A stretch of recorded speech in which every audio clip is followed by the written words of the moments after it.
What's up, guys? Welcome to the 49ers versus Rams game preview. Today I'm joined by a very special, legendary guest, Jake Ellenbogen, Rams fan, also is another fellow content creator. How you doing today, Jake? Well, I am great. Thank you so much for having me. It is truly a pleasure to be on, and I'm excited to talk ball, man. This is I kind of predicted this, kind of expected this when the Rams lost Week 18. I kind of had a feeling that was not the last time we were going to see the Niners. Well, as a Niners fan, I did not expect the NFC Championship game, especially if you look at it in the beginning of the season. I remember when we were playing you Monday night, Week 10, and that we came off that horrible loss against Arizona. We were like sitting at 3-5. The whole fan base was like, start Trey or fire Shanahan, and we were all, we all had our different opinions about it. But looking back on that in the beginning of the season, thinking that we would be in the NFC Championship game from 3-5 to being in the NFC Championship game. Man, it's crazy. But the Rams, they've had their expectations. People expected them to, be Super Bowl favorites, and some picked them to compete with the Bucks to make it to the Super Bowl, or be in contention to make it to the Super Bowl. But they're in the NFC Championship game, so we will see what happens this Sunday. But let's talk about in the offseason a little bit, because obviously your quarterback last year was Jared Goff, who was your former first round pick in 2016. But then that breaking news came that the Rams traded for Stafford. So what was your whole thoughts on that whole Stafford trade? Did you think it was time to move on from Jared Goff? Were you happy with the decision by Sean McVay and I forgot your GM's name? Uh, Les Need, I think. yeah, less need. Yeah, Oh man, Les well I Need. can I can tell you, it's documented on my channel. I was doing a live stream for Senior Bowl, and then I got the news. Somebody stopped in, and we had about 60 people in there. Live, not a big stream or anything like that. And someone stops in and says, "Oh my God, Rams just got Matthew Stafford." And I go and I check, and I'm like, sure enough, it happened. And I mean, I basically celebrated right on the stream. I changed the thumbnail right on the spot to Matthew Stafford.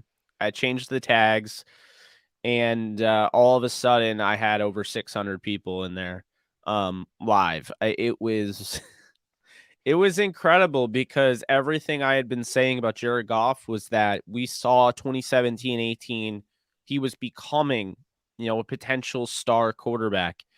And in 2019, he took a tremendous step back. And I think a lot of it is because of, Vic Fangio and kind of he put the blueprint out there, the defensive coordinator at the time for the Bears. He put the blueprint out there to beat the Rams offense, and McVay had to kind of figure out a new way to operate around that, and so he tried, and Goff couldn't get there, and so when you see that dip in completion percentage, and now all of a sudden he's turning the ball over, which, believe it or not, Jared Goff, he fumbled a lot all throughout his career. That's no denying that. But he wasn't throwing picks really. He would you keep it under 10 around that. So when he started throwing interceptions and the fumbles became too much, I knew it was time to move on. And I was looking at it, time to move on after the 2019 season. But then you look at 2020, and really, I think the thing that finally was the nail in the coffin was the Dolphins game, because you talk about losing a game, by 11, a game where your defense holds the offense to 100 total yards of offense. I'm sorry, you cannot lose those games on the road when your defense plays that well. Your quarterback gives the ball away 4 times. I mean, it's just not acceptable. So, at that point, I was saying to start John Wolford. They didn't, of course, and then he got hurt week 16 against the Seattle Seahawks. They put in John Wolford, and in week 17 in a must-win game against Arizona, and he threw a pick on his first throw, and then after that he was great. And so, I don't really think McVay looked at that as this is our quarterback of the future. I think he looked at it as, well, this guy's more mobility. He doesn't stare down his receivers. He can make multiple reads, go through his progressions, keep plays alive. He is kind of that equalizer in case of a breakdown in the pocket. And so, for that reason, I think that was it. And so when Goff ended up taking over after Wolford got hurt in the Seattle game and into December or into the Packers game, with that injury to Wolford, he missed the Packers game. Seattle, to me, that game he played pretty bad, but they didn't need him to play all that well. They just needed him to not turn over the ball, and he wasn't 100%. The Packers game, he stepped up and he played pretty well. And if they had a defense that, like what we had seen before, if Cooper Kupp had been healthy, if Donald had been healthy, I think the Rams move on in the NFC title game. But here's the thing, though. With that said, Goff was still being carried in a sense by the defense. Goff was still being carried by the scheme. And so I think really McVay, when they lost, it didn't matter how well Goff played, however far he went or anything like that. His mind was made up. This team has made a lot of blockbuster moves and they don't want to go to waste. So, I think that at that point, they were like, you know what, he's not going to get to where we need him to. We need to go out and get a veteran. And I think there were internal discussions about, going out and getting Deshaun Watson. Rodgers, I remember the rumors there that Rodgers wanted to go back to California, and then Matthew Stafford. And to me, I felt like the best option was the one you wouldn't have to pay the most for. Would have loved Rodgers. Don't get me wrong. He's one of my favorite quarterbacks in the league, but I've loved Stafford for years. The guy has the most fourth quarter comebacks of any quarterback since he came in the league in 2009. That is incredibly impressive, but something that you probably don't think about because he was in Detroit. And so, you look at the fact that, people had an issue with his playoff percentage, his lack of wins. And, for me, I just think one, it's a team sport. Two, basically what you want to know is in those losses, did he compete? Was he able to actually put together drives and consistency? And, I'll tell you, they had a chance to win the second one against Dallas. There was a defensive pass interference call picked up that shouldn't have been. The third game, he wasn't all that great, but, his running back was Zach Zenner. And, the first game, he had 4 touchdowns. Excuse me. He had 4 touchdowns against the Saints, and his defense gave up 45. So, I felt like really the whole time he was a Niners, a Rams, one of those teams that really had it together away from being special. And, he's done that this year with the Rams, and he's now won 2 playoff games all of a sudden, knocked off Tom Brady with, once again, coming back and winning in the fourth quarter. Yep. I mean, the way I look at this whole trade is I was just sitting in my bedroom that one night and I heard about the Matthew Stafford. He wanted out of Detroit. Where was he going to go? And then I found out he's going to LA, and I'm like, damn it. Like, he's going to LA. Stafford, why you got to come to our division? Like, we already have Russ. We already have Kyler Murray. And now Stafford, like, we didn't have Trey Lance at the time, right? So it was just Jimmy Garoppolo. So it's like, I was fine with Goff in LA, but now you brought in Stafford. But the way I feel like McVay looked at it was, it's kind of the same way that I feel like Kyle Shanahan looks at Jimmy Garoppolo. It's Jimmy Garoppolo, yes, he might get the job done in times in certain situations. Like Jimmy Garoppolo, we're in the divisional round NFC Championship game.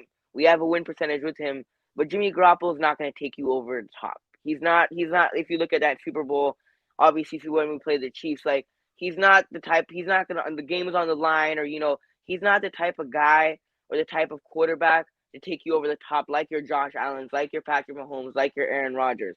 And same thing what I feel like with Sean McVay. Jared Goff, obviously, the McVay went to the Super Bowl with Jared Goff, but Jared Goff wasn't that type of quarterback that would take McVay over the top, especially with that talent that obviously the Rams had all those years when McVay has been there. Aaron Donald, obviously this year with Von Miller, OBJ, and you can name a bunch of guys, the talented guys that obviously the Rams have, but Jared Goff just wasn't that type quarterback that was going to take you over the top. Jared Goff was good, but he wasn't great. And McVay wanted that great quarterback that could take him over the top, that could, possibly win him some Super Bowls. And he got Stafford. And Stafford, obviously, we look at what he did, obviously, in the playoffs this year, beat the Cardinals. And the Cardinals, obviously, we saw the Cardinals kind of remind me of the Steelers from 2020, where the Steelers obviously they were really good like the first like 10, 11 games, and then they just completely fell off a cliff. So the Cardinals kind of remind me of that of the season. But obviously Stafford had a great performance against the Cardinals. He obviously the Buccaneers almost came back against the Rams in typical Brady fashion, what Brady does, coming back and trying to win games down by being down and coming back and eventually winning them. But McVay and that team and McVay and the Rams held and they won the game. And Stafford, that throw that he made to Cooper Cup, that's a clutch throw. Jimmy Garoppolo wouldn't have made that throw. We saw that in the Super Bowl. Jimmy Garoppolo wouldn't have made that throw. Stafford had made that throw. But at the same time, like I when going back and watching that game, Todd Bowles bringing all out blitz and putting a safety on Cooper Cup. That's a dumb move. Putting a safety Antoine Winfield on Cooper Cup. That's most likely 9 times out of 10 that's not going to work out well for you. But Matthew Stafford has definitely proven the doubters wrong this season, and he possibly could make it to the Super Bowl and win a Super Bowl for Sean McVay this year. So if they do make it to the Super Bowl, Sean McVay was right for trading Jared Goff, and Stafford was the right decision. Yeah, I mean, I think even regardless, if they were to fall, short this weekend, I mean, I think he was still the right decision because, like you said, with Jared Goff, with Garoppolo, with a lot of those, like, they're all right quarterbacks. You're not winning the game that he just won because most likely your coach is going to want to sit on the ball and go to overtime and take their chances there. They're more worried about you throwing an interception. I mean, just look. I mean, Kyle Shanahan told us how he feels about Jimmy Garoppolo on 3rd and 7. You put in Deebo Samuel, who I think was about 50% healthy. He limped off the field on one foot, right after. But he's like, all right, Deebo, you're a wide receiver. We're going to put you in the backfield. We're going to have you run the ball on 3rd and 7. You're either going to get the first down and we're going to win the game with Robbie Gould's field goal, or we're going to punt it back to Aaron Rodgers. And I feel more comfortable doing that than putting Jimmy Garoppolo out there to throw past the sticks. And to me, that just told me all you need to know. I think Garoppolo is a perfect example of a system quarterback, but I think the thing that really comes down to with him, it's very simple. I mean, if they go down 27-3, like, the Bucks did, the game's over because they're not going to be able to come back with his arm. And you can't, they could, maybe run it, but you can't run it the whole time. Yeah, you can't. Exactly. That's the thing. And where Tampa wins is that they have a guy that punches it in at the goal line in Fournette. They have a guy that can throw, make all the throws in Brady. And they have weapons like Gronkowski and Mike Evans. The Niners have weapons. It's a matter of having a quarterback that can get them the ball. And they're really built. They're not built for the big play. They're built for the short and intermediate with Garoppolo, mainly the short, not throwing outside the boundary, like letting these guys win those receptions and take it to the house. And that's why they got guys that are filled out and can break tackles. You talk about Deebo Samuel, Brandon Ayuk, George Kittle. I mean, one of my favorite draft crushes of all time. I have no idea how he fell to 5th round. It is criminal. But, you have those guys. You have Eli Mitchell, So, I mean, to me, especially with that offensive line, the way it's blocking, albeit Tom Compton's in there at right tackle, and he is a problem and not a good way. But, I mean, I think the Niners have all the pieces there where if they control the game, they make it hard to, lose the game, right? Because those guys don't fumble. So then then it's up to Garoppolo, and you don't want to, like, if you're winning, I personally wouldn't throw it with Garoppolo. If you're winning and you can keep running the ball, don't throw with him. We saw against the Packers, if that was a different game, if it was not snowing, if it wasn't that climate, Jimmy Garoppolo cannot be making those lollipop, very subtle, lazy throws to the flat like that. And because they are going to get picked off in regular conditions. I mean, they came so close to picking off multiple of them. You can't have those. And so the thing is, the Rams, if they get off to a big start and then they can get Jimmy Garoppolo to make some mistakes. And right now, the way Von Miller and Aaron Donald are playing, no one is better than them right now, in that front seven. I mean, they are the most dominant players right now in the playoffs in the front seven. Von Miller has just gone to another level. And, I really think if they can get there with 4, Garoppolo is going to have a really rough day at the office. Plus, on top of this, if they can't run the ball, and I understand they've been able to run it twice against the Rams, the first time way more than the second time, it shows you now the Rams made some good adjustments to the point where they weren't running the ball as well the second time. And the third time, I don't think they'll run it anywhere near as well as the second because Sebastian Joseph Day could be back. He's the best run defender in the interior defense. And, to me, he hasn't been there in the last 2 times. I think they've really missed him in that regard. I think Greg Gaines is great at, getting that pressure on. But if the Rams don't go to penetrate the interior and they don't leave themselves open for a big gash play, because that's normally how those runs happen. If they sell out to stop the run, it may not be the sexy thing to do. It may, cost them, maybe a forced fumble or things like that. But it's the right move. If you sell out to stop the run, if they can't run it with Samuel and Eli, then you're forcing Garoppolo to have to make throws. Yep. You're putting your guys in position, your playmakers like a Jalen Ramsey, the way Nick Scott in the playoffs plays. Darius Williams obviously has to redeem himself from last week. And then you have, potentially Ernest Jones back who can make plays, as a linebacker. Traven Howard's a former safety. He's playing linebacker, and Troy Reader. So I feel really good about where the Rams are right now. I think they needed to lose to the Niners week 18. Whether I wanted to or not, doesn't matter. The Rams would have had to win 9 straight to go to the Super Bowl. We just watched Tampa. They had not won 5 straight in the entire season. If they beat the Rams, they would have had to win 5 straight. They couldn't get it done. The Rams now, they just had to win 4 straight to win a Super Bowl. And now they just have to win 1 more to get there, 2 more to win it all. I really do like, the way the Rams kind of responded, because the Niners game, when we talk about who needs it more, I can understand how that could sound kind of casual. It can sound like a casual fan, somebody that is like not really understanding the game. But I do think it's real. I think the Niners truly did want it more. And I could see that their level of intensity increased in the second half. Whereas, Yep. I think everyone's already forgotten the Rams dominated the Niners in the first half. So, once we knew, the Saints won against the Falcons, we knew that game was not Yep. really for the Rams to make the playoffs because it was all about seeding at that point.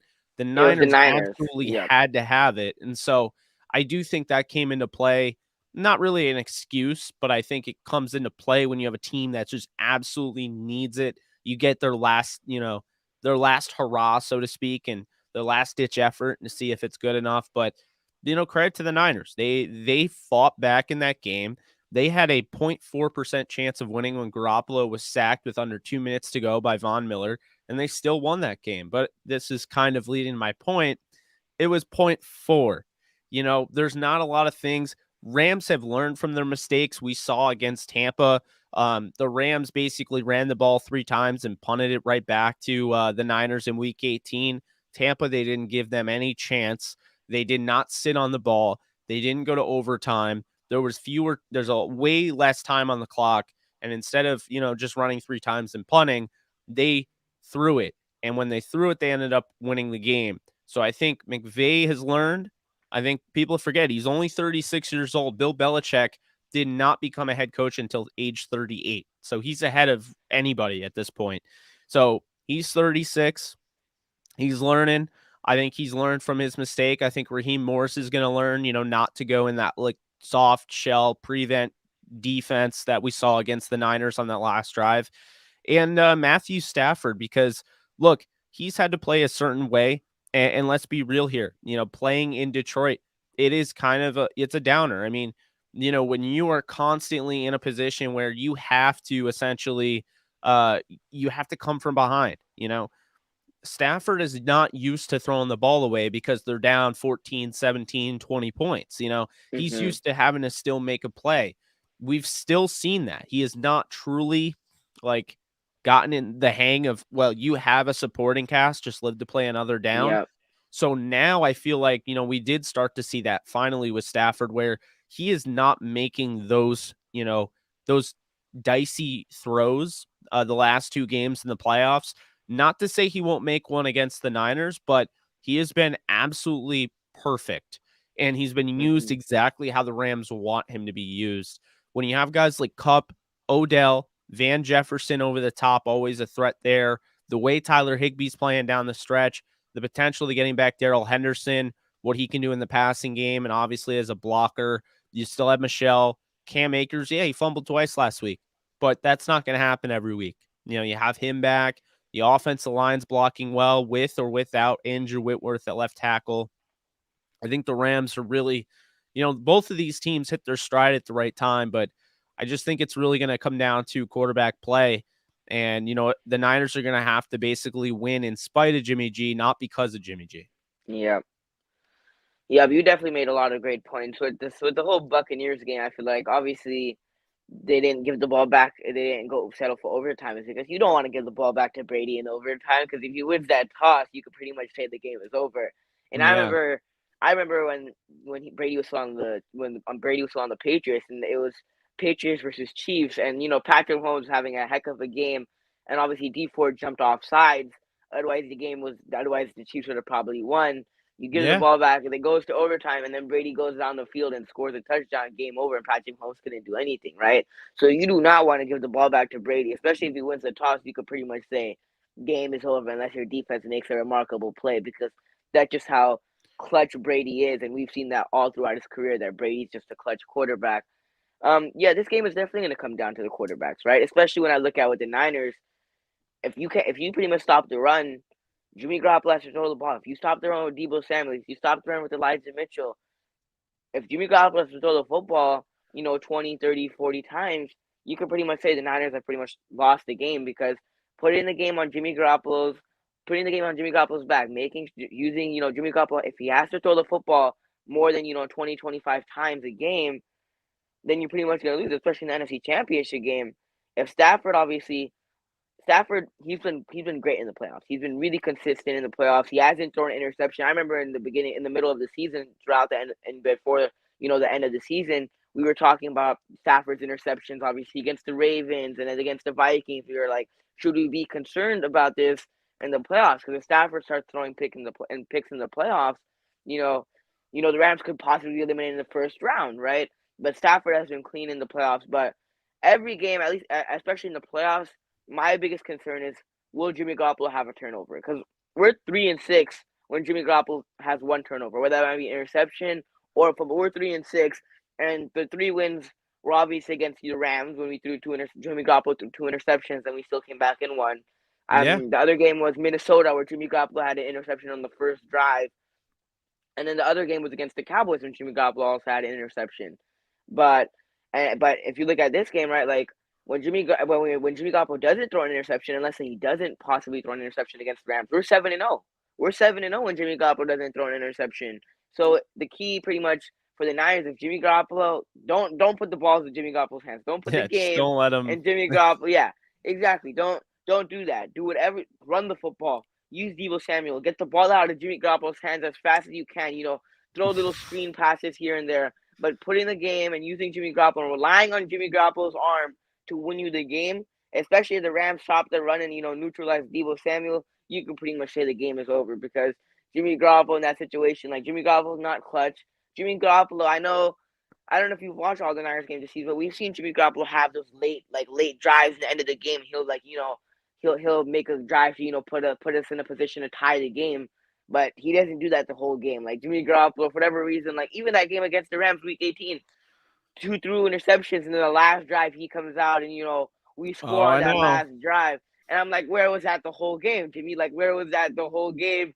You playing smart complementary football, making smart decisions, not throwing interceptions. Like where was that the whole game, Jimmy? But if the Niners want to win this game, obviously it's going to come down to how well Jimmy Garoppolo plays. But at the same time, you have to be able to run the football effectively, and you're going to have to get Debo Samuel involved because the Rams do have a hard time stopping Debo Samuel. Pretty much every defense has a hard time stopping Debo Samuel. The way that Kyle Shanahan utilizes Debo Samuel in the backfield, and he lines up sometimes in the slot, on the outside, sometimes in the backfield. So the Niners and Kyle Shanahan love to use Debo Samuel everywhere pretty much, and we call him a wide back here in San Francisco because he can pretty much do it all. He's a wide receiver and a running back, and he also in that Rams game he threw a touchdown also. So Debo Samuel can pretty much do it all, man. No, I mean, absolutely. He's incredibly annoying. I did meet him at the Senior Bowl. He does seem like a nice guy, but he is incredibly annoying as a fan of the Rams, but he is so good, and he's the most dangerous player in the playoffs. I mean, I think Cooper Kupp is by far the best receiver, no doubt about that. I think it's between Mahomes and Stafford this year, although I would argue Stafford's had a better year than Mahomes. And Burrow's right in that category.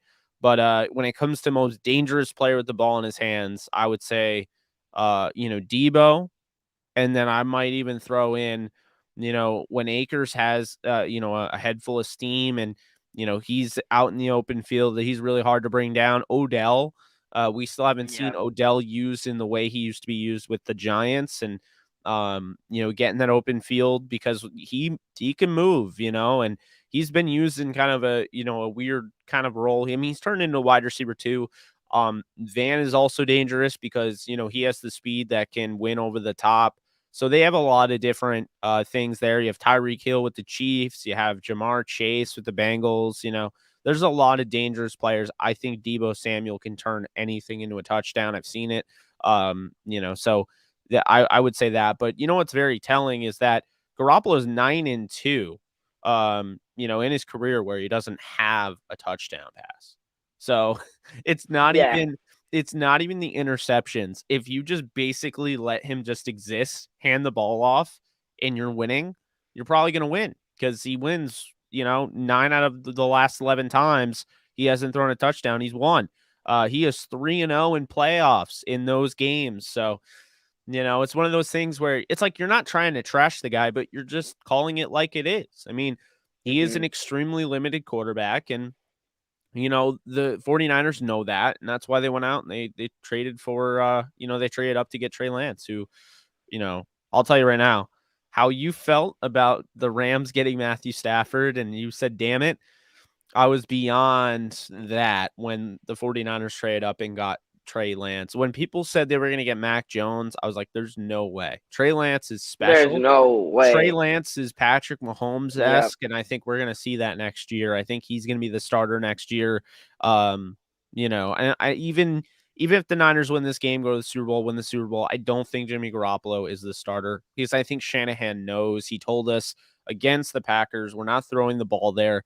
We're going to on 3rd and 7 run the football or punt it back to Aaron Rodgers. That's where we feel more comfortable. So, that's kind of how I feel. I think the scariest thing I have is if the Rams were to knock out Garoppolo and Trey Lance comes in. I would not want that. I mean, with Trey Lance, obviously Trey Lance, if he could become 50% of Mahomes, I'd be happy, right? Because Yeah. Mahomes is just such a special quarterback. Like I remember I was at the Warriors game, on Sunday night when they were playing the Jazz, and pretty much a lot of people are watching the Bills game and the Bills versus Chiefs game. There's not that many quarterbacks with 13 seconds left that you could be like, we still have a chance in this game to win with 13 seconds left, even with three timeouts. Like I wouldn't say as a Niners fan with Jimmy Garoppolo, oh, with 13 seconds left, we still have a chance to, get into field goal range.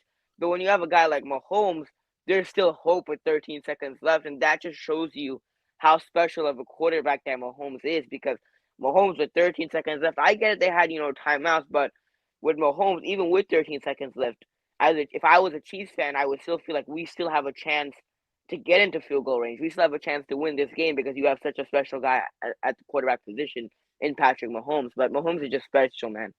No, absolutely. Mahomes was my number one quarterback in the 2017 NFL draft class. Just felt like he was the only one that was. I mean, he absolutely blew my mind. I couldn't believe how people were sleeping on him, and yeah, I was on him early, and then I was on Trey Lance. Lance was my number one quarterback this past draft. I thought he was, very much similar. Remember, not Lawrence. Mahomes barely played his rookie year. Kind of similar. Hmm. Like obviously, I think Trey Lance played more, but Mahomes only started one game. It was the last game of the year, and then the next year he just was unbelievable. I wouldn't be surprised if we see that out of Trey Lance, to be honest with you, because I really do think that the Rams and Niners are the best teams in the NFC if Rodgers and Brady are gone. And I had the Niners going 12-5. I think really injuries were the only thing stop them from doing that. And they're only 2 games off that. I had the Rams going 15-2.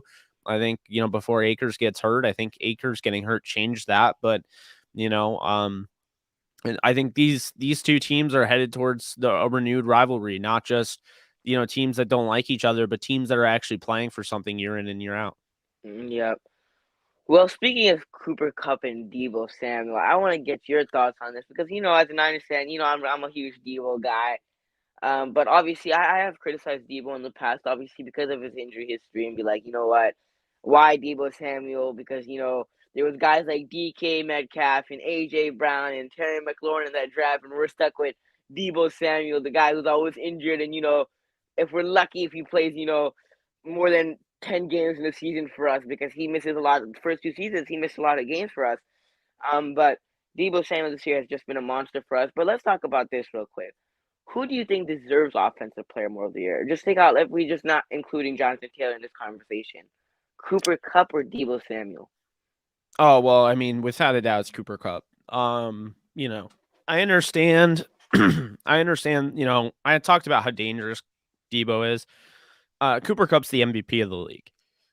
He's the best player in football right now, aside from Aaron Donald on the defensive side. I mean, when you look at what Cooper Cup did this year, he has if you literally combine regular season yards and postseason yards, Cooper Cup has the most combined regular season postseason yards in NFL history. No one has ever had 2,000 yards in a season combining postseason. He just did that, and he would have still had over 2,000 yards if you took away one of the games. It wasn't just because he played an extra game. If you take away his Niners game, he's still over 2,000 yards. He has just been unbelievable.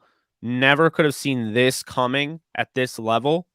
And he stepped up because, they lost Robert Woods, who for a while they were 1A, 1B. And I would argue, I thought Robert Woods was better. So, what Cooper Cup has done is just incredible. Wins the game. Don't get me wrong. Debo won the game. Debo's been really good. Debo's not Cup. Debo's a different type of, animal. He is, and I don't mean that as a knock against Cup or him. I just think Cup is more of a receiver, whereas Debo's more of a, luxury gadget guy. He's what Yeah. happens when you get $500 and instead initially you're going to buy a PS4 for used and someone gives you $500, you're like, I'll just get a PS5. That's what, PS4 used is probably like Cordell Patterson. He can do it. He's the gadget guy. He's shown you he's explosive, but I'll take Debo and the PS5 over that. So that's the best way I can explain that. But Cooper Cup, he's just not the route runner Cooper Cup is. He's not the receiver Cooper Cup is. He doesn't change, like Cooper Cup calls audibles and stuff, which I've never even seen receivers do. So he's just he's just absolutely different. Like right now he's the best receiver in the league. And it isn't remotely close until next season. Like I have to see, other receivers, see if they can match that. But I mean, if this is any indication, if him and Stafford have this good of a connection next year, I don't see him slowing down. And if he doesn't slow down, I mean, there were a lot of games where, they were winning big and he was taken out in either the third or the fourth quarter. I mean, I really think he could break the record next year if, even though he didn't break the regular season record this year. I mean, it's hard to obviously replicate what Cooper Cup has done this season. 1,900 yards, almost broke Calvin Johnson's record. He had like 16 touchdowns this season. And I was lucky to get Cooper Cup in one of my fantasy leagues, and he was dominating all season, and I didn't even see it coming, right? And I'm like, after a couple weeks, I'm like, damn, this dude's like putting up 30 points, 40 points, 33 points. This dude is just, dominating every week, and he's just been so consistent. I personally think Devontae Adams is the best receiver in the NFL just because of the route running and the hands and all that. But Cooper Cup this season, you could definitely argue that Cooper Cup has been the best receiver this season. You could also make an argument that Cooper Cup has been the MVP this season because of what Cooper Cup has done this season.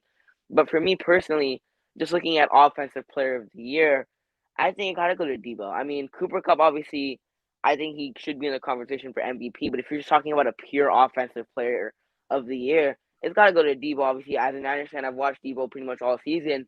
anytime the Niners offense was struggling, especially in the early beginning parts of the season, Debo Samuel would be that one, bright spot. He would take a little screen pass and take it, 30, 40 yards, 50 yards and get a huge gain. He leads the league in yards after catch. And obviously, if you look at what he's done in the backfield, almost over 300 yards, had like 8 touchdowns. No receiver in the history of the NFL has had 8 touchdowns, especially in the backfield. In the backfield, no other NFL wide receiver in the game has ever done that. But what Debo Samuel has done, not just in the receiving end, but also in the backfield, Debo Samuel has just been a beast, and I think he's the best gadget player in the NFL. Now, if you're talking about a pure receiver, obviously I wouldn't say Debo Samuel is the best just receiver in the NFL because there obviously are guys like DeAndre Hopkins when healthy, Justin Jefferson. There obviously are your Cooper Cupps, but what Debo Samuel has done this season, obviously he is a wide receiver, but how Kyle Shanahan utilizes him in the backfield, what Debo Samuel has done this season is just remarkable. So I personally think he should be, offensive player of the year, but Cooper Cup, I think he should be in the MVP conversation for sure. I would say here's my issue with that though. I give Debo Samuel a lot of props. He doesn't have as many yards from scrimmage if you combine his rushing than Cooper Cup has receiving, and he doesn't have as many total touchdowns. So that was the argument. Like I could understand, like if he had more, if he had more total yards, more touchdowns. Cup has both of those. I just no, because here's the thing: Cup's not going to get the MVP. So if Debo were to win Offensive Player of the Year, you wouldn't be giving it, an award to a guy that, leads the league in receiving yards, receptions, touchdowns, 40 plus yard receptions, 60 plus yard receptions, yards after the catch. To me, I just no, I first down receptions, it's by far Cup. It's just a matter, in my opinion, it's just a matter of if he would win the MVP or not. And to me, he should win the MVP, but it's going to probably be Rodgers. I just think, the level of Cup is just, it's not matchable. I think the only thing that came close to it was, at one point we were talking about Jonathan Taylor. And here's the problem with Jonathan Taylor is that with Taylor, he was just like he was having a great year. First off, the Colts missed the playoffs. Second, he Yeah, didn't play all that well down the stretch. And third, even as great as he played for the year, it's like 50th, if even all time, running back performance in a regular season. Cooper Cup is in the top 3. And now you factor in, which you don't do for a regular season award, but you factor in postseason, he just had 183 yards, and like to me, Cup, the first ever 2,000-yard receiver, when you put it together, playoff record and everything, like it pretty much just shows you, obviously you can't make that the reason he's MVP, but it shows you if you believed he was MVP beforehand, that just confirmed it because Rodgers isn't in the playoffs anymore. Brady isn't in the playoffs anymore. And arguably, it shows you why Stafford was always in the conversation despite throwing interceptions. He's still standing. You remember the whole Patriot thing? We're still here. The Rams are still here, and there nobody. Obviously myself and other people, but a lot of people in the mainstream did not expect the Rams to get this far. I can tell you that there were a lot of people that had them losing, either to the Cardinals or to the Buccaneers. There were people on national television that went on and said they trusted Ryan Tannehill more than Matthew Stafford. And they've been proven wrong. But, a big reason for that is Cooper Cup. I mean, sure, he fumbled, but they don't win that game if Cooper Cup doesn't, play atone for doesn't his play. sins, Yeah. so to speak. The big Mhm. 3rd down and 20 touchdown. I mean, this is a massive touchdown in the game. Long bomb from Stafford, facing pressure in the face. And 3rd and 20, he turns the 3rd and 20 into a touchdown. And then that play, we all know from the 44, being able to throw that the way Stafford did and Cup being able to just secure the ball, to me, it's just, it's ridiculous. And it just shows you, this guy, there's nobody that even, it comes close to what Cup has done this year because we've just never seen it. I mean, obviously Calvin Johnson has the record and he'll still have the record and all of that. Still a little bummed because the Rams even went to overtime and they still weren't able to get Cup his record in week Yeah. 18. But it doesn't matter because it shows you in the postseason no receivers had over 2,000 yards if you combine the postseason, regular season. It's, Hmm. just the Triple Crown winner. That hasn't happened since, I believe, 2005, Steve Smith. He's just done things that just don't happen very often. And I mean, now he has a chance. I mean, I'm not saying he will get there, but he has a chance to have like a 2,500 postseason, 2,500 yard postseason if he has a really good game against San Francisco, and he has a really good game against whoever's in the Super Bowl if they get there, and Get there. that would put him in a very good position to pass Larry Fitzgerald for most receiving yards in a postseason. And if that's the case, then there's literally zero argument to be made that this is the greatest, this is the greatest regular season slash postseason in NFL history for a wide receiver. And in many circumstances, you can even say for an offensive player. Now, if he does all of that, yeah, definitely Cooper Cup, should most likely win Offensive Player of the Year. But where I look at it is obviously you have Matthew Stafford at QB. We have Jimmy Garoppolo. I know we criticized Jimmy Garoppolo, pretty much the whole season. Yeah. Deebo Samuel has missed 2 games this season, but when you have Jimmy Garoppolo at quarterback compared to when you have Matthew Stafford at quarterback, especially when Matthew Stafford's favorite target is Cooper Cup, but when Jimmy Garoppolo, it's like Jimmy Garoppolo. We don't like Jimmy Garoppolo throwing the ball. The less Jimmy Garoppolo throws the football each game, the better it is, and the better percentage chance that we have of winning that football You game. you definitely have points, and like I said, I'll totally give credit to Debo, but I just can't, since I know Rodgers is going to win the MVP. That's already a conclusion. Yeah, the idea of Cooper Cup not winning an award in a year he is the Triple Crown winner and leads the league in just about it's more so the question is more so what receiving category does Cooper Cup not lead in? This idea like of him not winning Offensive Player of the Year, giving it to Deebo Samuel, and then he doesn't have an award when he had arguably the greatest season at the position and one of the greatest, seasons for a skill position player. I just can't subscribe to that. It's not just because I'm a Rams fan. I mean, if it were Jamar Chase, if it were Deebo Samuel, if it were Devontae Adams, I'd be saying the same thing. I mean, it's just what he has done is unbelievable, and he's got the record. The 12-5 going in the postseason, now 14-5. He's got everything to show it. Yep, Cooper Cup has definitely been incredible this season, but I'm still gonna back up my guy Deebo Samuel No, no, because no. I hear you. I hear you. I definitely hear you. But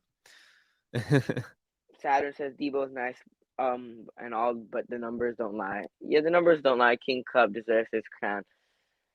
I think Cubs should be in the MVP conversation, but most likely, yes, it probably will go to Rodgers, even though Rodgers didn't do nothing in the playoffs. yeah, Absolutely nothing. The Niners defense held in their 10 points. Rodgers was completely like he couldn't do nothing in that playoff game. Like 10 points for the MVP, like that doesn't seem right. But well, yeah, that's why they close the voting before the playoffs. I don't know why. To me, I don't think that you should be allowed to be in the discussion for an award like that unless it's like comeback player of the year or something like a rookie, award. You shouldn't be allowed to be in a defensive, offensive player of the year or coach of the year or even MVP if you don't make the playoffs. And so I do think that the regular season award, call me crazy, I do think it should have some influence on the playoffs. I do think they should keep the voting going until, up until, the first week before the Super Bowl. I don't see why not. And if that somehow changes your vote in any way, then that person probably deserved it. hmm well, let's jump into the final two topics of the day. The keys to the game. What are your keys to the game? What do the Rams have to do to not lose to the 49ers this Sunday? Very, very simple.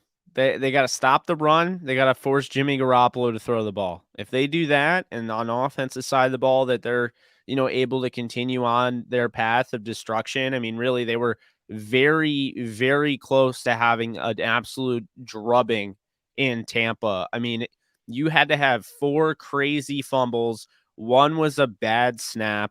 One was a Cooper Cup fumble where the guy didn't even really rip the ball out. It was one of those weird circumstances where he actually missed. Cup actually was going down and still dropped the ball. And then Cam Akers, the crazy fumble at the 1 yard line when he falls on his head. Another really good play by, Ndamukong, the second one. But I mean, Hmm. you're not going to fumble 4 times in every game. And when you do fumble, odds are you're going to pick up at least one or two of them. So this was a freak game. This is not happening again. So for me, ball security, yeah, I absolutely agree with that. But the key to win is you force Garoppolo to throw and you play the offense that you've been playing this postseason. And you have a chance if you do that, if you get up on them early. And really, the blueprint of this is you defer. So you win the coin toss, you defer, you get the ball in the second half, you force a 3-and-out on Garoppolo. You don't allow them to milk the clock because that's what they want to do.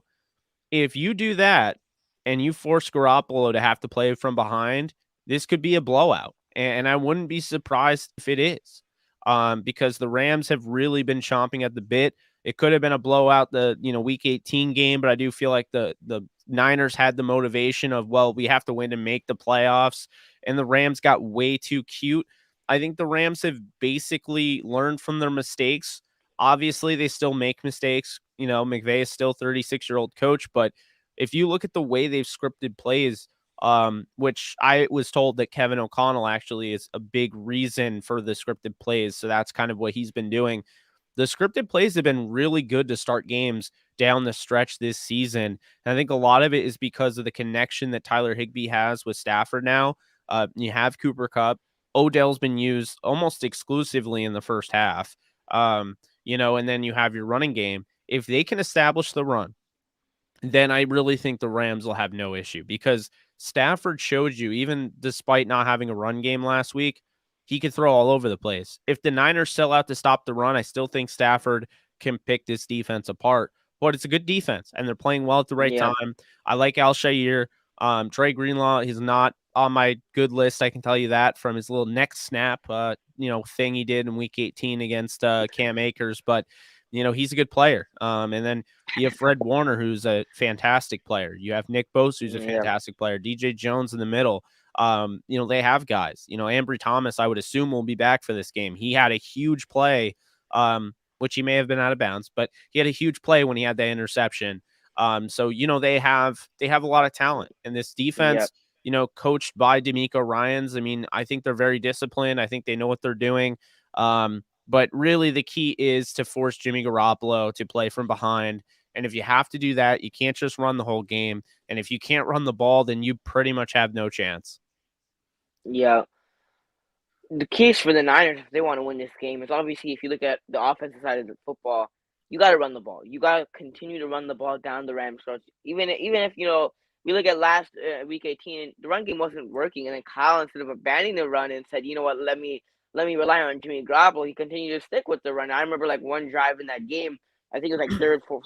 I don't remember if it was the third or fourth quarter, but Kyle continuously called run play after run play after run play, and we get 5 yards, 10 yards, you know 3 yards, and we continue to run the ball. So, if the Niners want to win this game, we obviously have to run the football effectively and not abandon the run if it's not, especially in the first half. And then obviously utilize Deebo Samuel. Get Deebo Samuel involved as much as you can because there's a lot of defenses that struggle stopping Deebo Samuel. Um, even the Rams, obviously, we've seen that they also have trouble stopping Deebo Samuel. But get Deebo Samuel involved. You have to run the football effectively. Do not put the game on Jimmy Garoppolo's arm. Do not rely on Jimmy Garoppolo's arm to win you this football game. Do as much as you can to get the ball out quickly. Make Jimmy Garoppolo get the ball out quickly. Get some little check down screen passes. Do whatever to get the ball, Jimmy Garoppolo to get the ball out fast because we were already we obviously look at in the 2019 season and even the 2020 season we obviously look at Aaron Donald, but now you have Von Miller. So now it's like on the defensive side you have to worry about get the ball out because if Jimmy Garoppolo drops back, and we have obviously on the other side you have Aaron Donald and you have Von Miller who could go and get after him.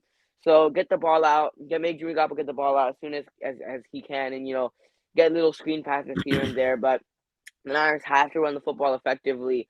They have to get Deebo Samuel involved, and on the defensive side, it's all about getting after Matthew Stafford. Create pressure. Get after Matthew Stafford. Do not let Matthew Stafford have all the time and just to sit back in the pocket. Because we obviously, at the Niners, like in the beginning of the season, at least I was concerned about that quarterback position. But when you look at who the corners have to go up against this, when you look at Cooper Kupp, who you could argue is the best receiver in the NFL, especially this season. Obviously, look at OBJ, Van Jefferson, who's a huge deep threat, who's like a couple of games in the season, he could just completely torch you deep, and then you pretty much have sometimes he has. I've seen him have one play touchdowns for Matthew Stafford. I remember the first game of the season, Matthew Stafford just throws it up to him, and Van Jefferson takes it to the house. I think it was like a Crazy. 50-something yard throw, right? So don't let Van Jefferson get behind you, but um, the Niners have to, on defense, they have to get after Matthew Stafford. They have to pressure Matthew Stafford. They have to, create that pressure. But if they don't do those things, the game could get ugly, especially if you rely on Jimmy Garoppolo to win you this football game. The game could definitely get ugly. Our defense, Yeah, I agree with that. I mean, I just saw has Jimmy G ever lost a game against the Rams? He has not. well, also another thing to take into consideration is that even if you look at last week, right? Last week we almost lost, but Kyle Shanahan, he brings his A game. He brings his A game against his students. I would say he's kind of the teacher that he brings his A game against the I know. McVays and the floors, and like if he coached like that every week, I think the Niners would be like probably had a chance at winning the division. But for whatever reason against like McVay or against the floor, Kyle Shanahan pulls out all the tricks from his bag, and he brings out all he brings out he just brings his A game against those guys. He kind of like has that. I feel like he kind of brings that like I'm still the teacher. You guys you guys are beneath me. You guys are still my students. Okay, don't ever forget that against McVay on the floor. But that's also another thing to take into consideration about this game. Yeah, and I hear all the streaks. I heard it last week. Well, Tom Brady, he only loses one game when he's wearing the white Tampa uniform. I'm like, all right, well, they lost. I Yeah, don't look at the streaks because here's the thing: when it comes to the playoffs, the Rams have never played the Niners in the playoffs. It's a completely different. All bets are off now, and exactly Saturn. yeah, And to me, when you look at these two teams, it's a hated rivalry, and it's happened before. The Rams won 3 straight. That's one season, against Seattle. They had to beat them in the wild card round. Like, it's happened before, but it's very, very hard to win 3 against the same 3 in team. a row. Yep, And yep. we're talking about going back to SoFi. I think that they You get mean another crack at. you mean Levi South? I don't know if it's called SoFi. I think you mean Levi South, right? I mean, what I'll say here is this: Levi Stadium wasn't very full when the Niners weren't doing well. So I mean, they weren't showing up to games over there when they were losing. So maybe they kind of all moved to LA and I guess just hit the right patch where all of a sudden the Niners are good. We live in LA now. Let's get Rams season tickets and invade. That's kind of how I feel it's been because I mean, Levi Stadium was not. I remember seeing those seats were empty, man. They hardly went to those games. So, it's kind of the fair weather approach, which I think a lot of fan bases deal with, except for the Steelers, the Packers, the big time franchises. I'm not saying nobody showed up, but I'm not saying, like people, I'm sure other people showed up, but they were empty. I mean, it was really you could see all of the empty red in the back. But um I I look at this and I don't really care if the Niners invade SoFi, it's not going to change the play on the field. The Rams are 8-2 on the road, which shows that they can play with a silent count. And the Rams really had to have everything go the opposite way, and the Niners had to have everything go their way in under 2 minutes. yeah. With a 0.4% chance of winning. I mean, I think the Rams are the better team. I think, the Niners have the good matchup. I think Kyle Shanahan just, situationally knows how to coach against that team. But, at the same time, the Niners have showed some little, the little kinks there, in that armor. I mean, you look at the Dallas game, that should have been a blowout. Jimmy Garoppolo kept that game close. You look at the Packers game. I mean, it took a blocked punt to save the day for them. I mean, that they honestly could have lost that game. Yeah, The week 18 game. So, what doesn't kill you makes you stronger. Don't get me wrong. The Rams have known that. The 49ers have known that. It's a battle between two teams that got hot at the right time. But I think one team is the better all around team, and I think that team's going to win. That's why I have the Rams winning 27-17 at SoFi. I do think that the Niners will make a push, but I do think at the end of the day, I think the Rams are not going to play this easy. I don't think that they're going to play for overtime. I don't think that they're going to run the ball 3 times and punt it away. They've learned from those mistakes, and I think they win this game, and they make a statement. Now this is gonna obviously this is gonna be a competitive game all around, and I feel like the team that wants it more obviously most likely will have a good chance to win this game. And the Rams, after losing not just obviously 2 times this season, but losing 6 times in the row. I mean, like there's a lot of Niner fans that are confident. Oh, we play the Rams, we're gonna beat the Rams. The Rams are easy. And I'm like, yeah, we've beaten them 6 times in a row. But when you're looking at obviously playoffs is a completely different situation. You look at obviously an example how the Saints beat Brady with Drew Brees and Sean Payton. They beat Brady twice in the regular season in Brady's first year, and then in the playoffs, what happened? The Nice pull Buccaneers there. upset the Yeah, Saints. you're The right. Buccaneers upset the Saints, right? But obviously, playoffs is a completely different story. But obviously, the Niners, we've beaten them 6 times in a row. But that just shows you that the Rams want it more. The Rams really want to beat the Niners now because they're tired of losing to the Niners. They've lost to the Niners like 6 times in a row. They've also lost this season twice. So they're kind of done losing to the Niners, So they're motivated to beat the 49ers. But at the same time, I look at when Kyle Shanahan and all the tricks that he pulls out against McVay, I'm gonna lean towards the Niners a little bit. I think it's gonna be a close game. But I think the Niners get it done. I'm gonna say 24-21. I think the Niners pull it off by Robbie Gold. Robbie Oh Gold, God, makes the I hope not. game-winning field goal. I don't want. I don't Against even the want him Rams. out there, man. It was funny. I was just joking the other day. I'm like, has Robbie Gold missed a field goal? Since he went to the Niners, he has. I know he has, but it just feels like he makes everything. I mean, he missed one against the Rams, back in the Coliseum in 2019. But I think really what it comes down to is if the Rams win this game, the 0-6, that doesn't matter anymore. And I think It doesn't. It that's doesn't. the Yeah. thing that like Niners fans are really worried about. Deep down, I think a lot of them are, their defense mechanism is, oh, they're gonna, we're gonna win. It's no bad, no worries, because I don't think that they can fathom losing. Keep in mind this rivalry is heated, with the fan base probably more than the players, although the players are starting to catch up to it. And I'll tell you right now, a renewed rivalry where you're winning, 6 straight times. You have the argument Jimmy Garoppolo has never lost to the Rams. You have the argument Kyle Shanahan with Jimmy Garoppolo has never lost to the Rams. You have the argument of winning in their home, dominating the, attendance and all of that.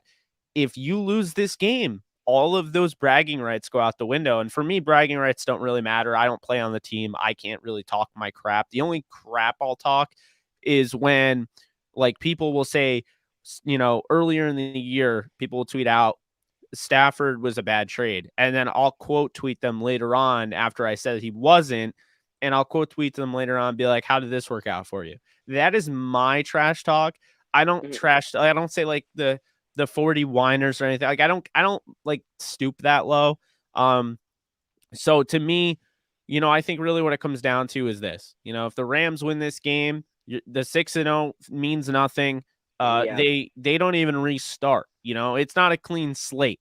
The Rams have the bragging rights after that, because if the Rams, they lose 6 straight, in the regular season, and they pull one out and they win, to go to the Super Bowl, I don't think Niners fans are ever Yeah. hearing the end of that. As a Rams fan, honestly, like if I was a Rams fan, I would rather, I would take those 6 time L's and have a chance to make it to the Super Bowl. Obviously, if they do win that, if I was a Rams fan, obviously I would prefer that. I would be like, okay, 6 losses, meaningless losses. Obviously, they go on your record, but at the same time, Yeah. if the Rams do pull off, if they do win this game, which they are favored like by 3.5 to win this game, if they do win this game and they do make it to the Super Bowl, I'd rather win this one meaningful, really, really, really meaningful game to make it to possibly make it to the Super Bowl than just lose 6 times to the 49ers. But The this is definitely gonna be cheerleader a close game. comment, real quick. I just want to throw something out there. I've been seeing that a lot. Oh, math, Sean McVay should be flagged for that. It's unsportsmanlike, whatever. No, no, no, no. Here's the thing, okay? Sean McVay was hired at 30. So not a lot of head coaches are athletic. They're all older. So Sean McVay gets really pumped, and he's able to run all the way down to the end zone to celebrate with his team. I have no issue with that. Any coach can do that. Not every coach does it, and it has nothing to do with integrity of the game. It's because most of these coaches can't run down the field that quickly and catch up with their team. Sean McVay is a Ask different breed, Belichick to do man. that. Ask Belichick to run down the whole field and Exactly. He'll be like, "Get the celebrate. hell out of Yeah, here." he's like, no. Yeah. I mean, obviously, as an Irish fan, I didn't like McVay celebrating, especially because we were down 17-0. But McVay, like I was watching McVay like over like sometimes I'll just watch the Rams game, especially the first game of the season, and just watching McVay throughout his head coaching career. McVay pretty much everywhere where the offense or even the defense is, McVay's like right there on the sideline. Like you could see him in your Yeah. TV or camera view because McVay, like if the offense is on the 20, McVay standing on the 20. If the offense is on the 50-yard line, you can see McVay on the sideline of the 50-yard line. McVay is just an energetic coach who he gets excited. He loves celebrating. He loves cheering on his guys. McVay, for what he's done this whole entire season and what he's done as a head coach, especially at young of an age that he's at, McVay, you gotta give props to McVay for what he's done with this Rams team. Nah, he Um, just relates to the players in a different way. Like I yeah, said, I understand, there's people in the comment section that had an issue with it. Respectfully. I mean, if it was Kyle Shanahan, you're up 17-0. You probably don't have an issue with Kyle Shanahan doing it. But regardless, he's done it the whole year. This is somebody that he has the athleticism to do it. He is a very energetic coach, and this is part of the key. And this is what it's like to play under Sean McVay. It honestly shows you how relatable he is and why an Odell wants to play with him, why Andrew Whitworth, without Sean McVay ever coaching at the head coaching level, got Andrew Whitworth to sign on his first year. I mean, that's just really what it comes down to. And I think it's really just sour grapes not being able to stop him and be down 17-0 to have an issue with him complaining. He was just really excited, motivated, and you're at home and you get a nice play like that. Yeah, I mean, if you could do that, sure. I mean, I don't know if I would have made it to the end zone as quickly as he has. It's almost like he has a teleporter, but he was there. He was celebrating with his team. I have no issue with that. He is absolutely more athletic than Sony Michel, way more faster. Sony Michel has the same knee thing as Todd Gurley had, to be fair, but that's just kind of my thought there. It's not a big deal. If Sean McVay does it again, then stop it. That's what I always say. If you have an issue with any celebration or anything, just stop it. What really it comes down to is, the best way to stop a team from celebrating is not allow them to get in the end zone or not allow them to make a big play, and I think yeah, when you put that into, a possibility, the realm of possibility, and you're giving up the big plays, expect the team to show you up a little bit. Obviously maybe not show you up, but celebrate and have, a good hmm time. And I think that's the thing we forget about. Sean McVay eats, breathes, lives, sleeps football. So football. for Yeah, him, it's like he's a kid in a candy store. There's nothing wrong with it.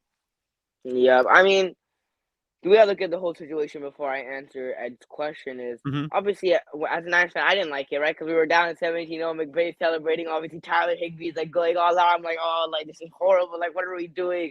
Get Yeah, on the sideline, McVay. But I mean, we like as fans, we get upset about the taunting rule. When yeah, teammates and players celebrate, or I remember that controversial call with Cassius Marsh was like looking down and staring down. I that was think it awful. was like the bench, right? And then they fine him and stuff like that. And as fans, we're like, dude, we're not allowed.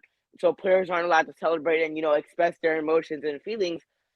At the same time, like as much as I didn't like it, why can't McVay do that? Why can't coaches also express their feelings? Now I get it, it Yeah. might not be the nicest thing to do, but at the same time, as fans, we get upset about the taunting People were rules more and upset about that than they were about Dre Greenlaw trying to snap Cam Akers' neck, man. Dre Greenlaw was, I wasn't mad at Drake Vila doing that, because Cam Akers out of the game, I would not, I'm not worried about that much, it doesn't really bother me that much. yeah, but that is not. So essentially, what I saw is a guy that had his progress stopped, and he comes over and he grabs him by the neck and tries to twist it like he's John Wick. I mean, that could kill him. I don't know. Dre Greenlaw is a dirty player, and if I see it again, this weekend, man, I just hope somebody just runs him over. I really do. I mean, I liked him at Arkansas. He was a good player, but he was very dirty in that last game. Had a bunch of plays I cut up, and I noticed when I was watching the All-22 film, I'm like, this guy got away with murder. And then the only got fined for the helmet to helmet hit on Van Jefferson. So I mean, he only got $5,000 for. I mean, I don't know, but hopefully he's not going to do that. I didn't see it against the Packers, but when you're going against your rival, I think you're more likely to play with an edge. So I'll be watching.